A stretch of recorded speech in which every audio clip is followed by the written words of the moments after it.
हाय दोस्तों, स्वागत है आपका मेरे यूट्यूब चैनल क्यूरियस माइंड में। मैं मनीषा तिवारी मिश्रा।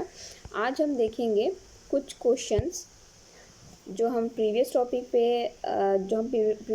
पढ़े 11 टॉपिक, और वो टॉपिक इतना ज़्यादा बड़ा था कि उसके बीच में क्वेश्चंस ऐड नहीं हो पाए थे। तो आज हम सेपरेटली उसके कुछ क्वेश्चन से उसे डिस्कस करेंगे। तो चलिए स्टार्ट करते हैं क्वेश्चंस। तो हमारा पहला क्वेश्चन है,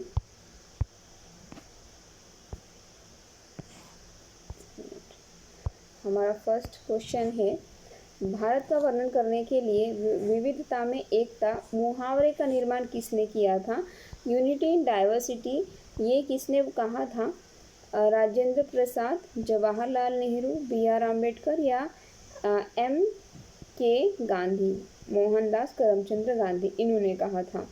तो इसका सही आंसर है एम के गांधी, क्योंकि जैसे कि हमने प्रीवियस टॉपिक में एक पॉइंट पढ़ा था जिसमें गांधी जी कहते हैं कि हिंदू मुस्लिम और सभी धर्मों के हिसाब से वे भारत को देखा करते थे।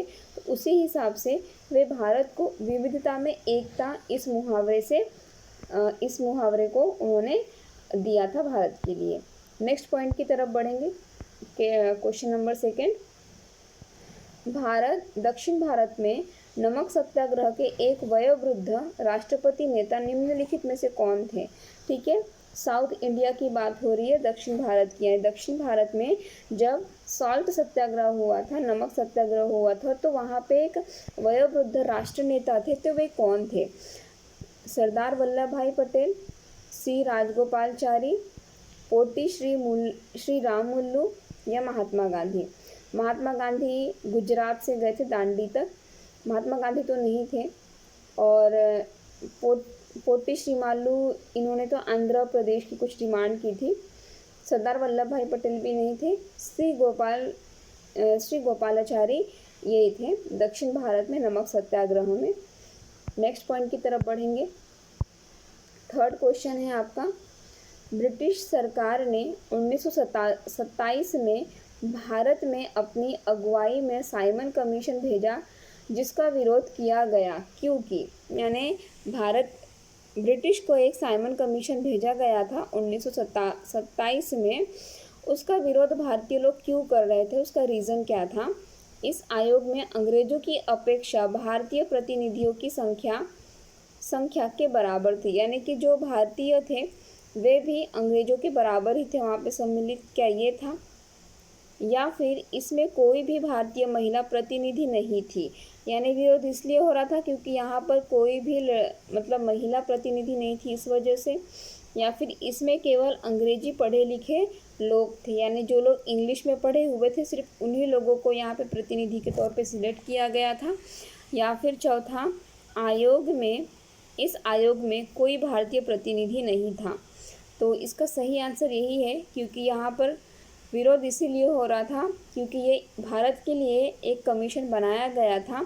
इसके बावजूद भी इसमें भारत का कोई भी प्रतिनिधि इस आयोग में नहीं था, इसलिए इसका विरोध हो रहा था।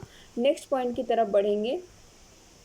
फोर्थ क्वेश्चन है, गांधी जी ने जिस विदेशी पत्रकार को दांडी मार्च के समय अपने साबरमती आश्रम में ठहराया, वह था एक अंग्रेजी पत्रकार, फॉरेन जर्नलिस्ट।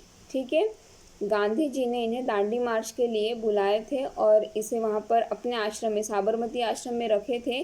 तो वे कौन थे? रिचर्ड ग्रेग, वेब मिलर, किरबाई पेश या फिर लुइस फ्रेंच। तो इसका सही आंसर है वेब मिलर। इसे याद रखिएगा। फॉरेन विदेशी पत्रकार को गांधी जी ने अपने आश्रम में रखा था दांडी मार्च के टाइम में। नेक्स्ट पॉइंट की तरफ बढ़ेंगे। असहयोग आंदोलन का प्रारंभ किसके प्रत्युत्तर में हुआ, यानी कि नॉन कॉपरेशनल मूवमेंट हुआ, वो क्यों हुआ? रॉलेट एक्ट की वजह से हुआ, जालियनवाला बाग हत्याकांड, खिलाफत मूवमेंट या फिर ऑल ऑफ द अबव।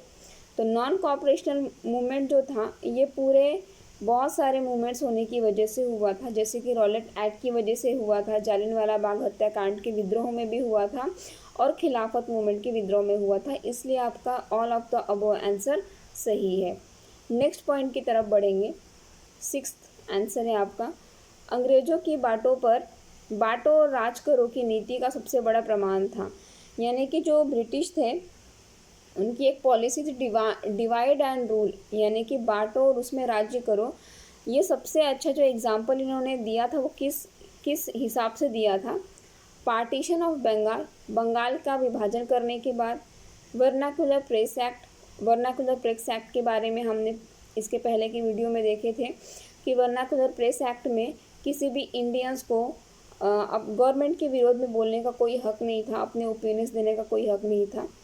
उसके बाद स्वदेशी मूवमेंट, यानी कि सिर्फ जो हमारी स्वदेशी जो चीज़ें हैं उसी को इस्तेमाल करें, ये था। या फिर एजुकेशन पॉलिसी, शिक्षा नीति, ये थी।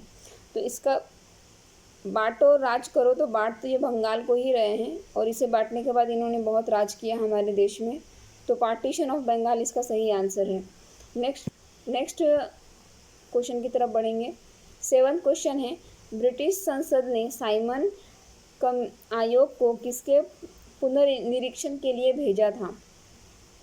यानी कि जो ब्रिटिश पार्लियामेंट है साइमन कमीशन को फिर से भेजा था। तो जो निरीक्षण था वो किस बात के लिए निरीक्षण करने के लिए उन्होंने भेजा था?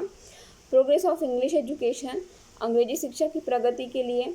सोशल रिफॉर्म, यानी कि सामाजिक सुधार। एक्टिविटीज़ ऑफ गवर्नेंस, विश्वासन के क्रियाकलाप, हिंदू मुस्लिम यूनिटी के लिए। तो उन्होंने यहाँ पे सोशल रिफॉर्म के लिए भेजा था। सोशल रिफॉर्म आपका सही आंसर है। समाज में सुधार ना हो इसके लिए पुनर्निरीक्षण के लिए उसे वापस संसद में भेजा गया था। नेक्स्ट पॉइंट की तरफ बढ़ेंगे। ये लास्ट क्वेश्चन है आपका। राष्ट्रीय आंदोलन की अवधि में किस घटना ने मतभेद के बीज बोए व अंततः देश का विभाजन कराया था? यानी कि जो राष्ट्रीय आंदोलन में हिंदू मुस्लिम सभी लोग एक साथ जुट होकर, सारे धर्मों के लोग एक साथ जुट होकर काम कर रहे थे ब्रिटिश के विरोध में, ऐसा कौन सा उन्होंने अलग सा देखा जिससे कि देश का विभाजन हो गया? ठीक है, ऑप्शंस हैं सन 1906 में मुस्लिम लीग की स्थापना, या फिर सन 1905 में बंगाल का विभाजन, गांधी जी द्वारा खिलाफत आंदोलन का समर्थन, या फिर विधानसभा में मुसलमानों के लिए पृथक निर्वाचन क्षेत्र और स्थान का आरक्षण। कौन सा हो सकता है इसमें से?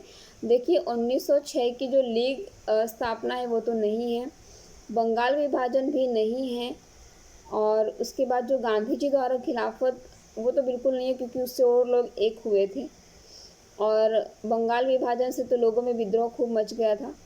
तो इसका जो 4th आंसर है वो सही है, क्योंकि विधानसभा में मुसलमानों को रिज़र्व सीट देकर इन्होंने ये दिखाया कि वे मुसलमानों के साथ हैं, और इस वजह से हिंदुओं में और बाकी धर्मों के लोगों में काफ़ी द्वेष निर्माण हुआ, जिस वजह से हिंदू और मुस्लिम का पार्टीशन हुआ, पाकिस्तान एक अलग देश बना।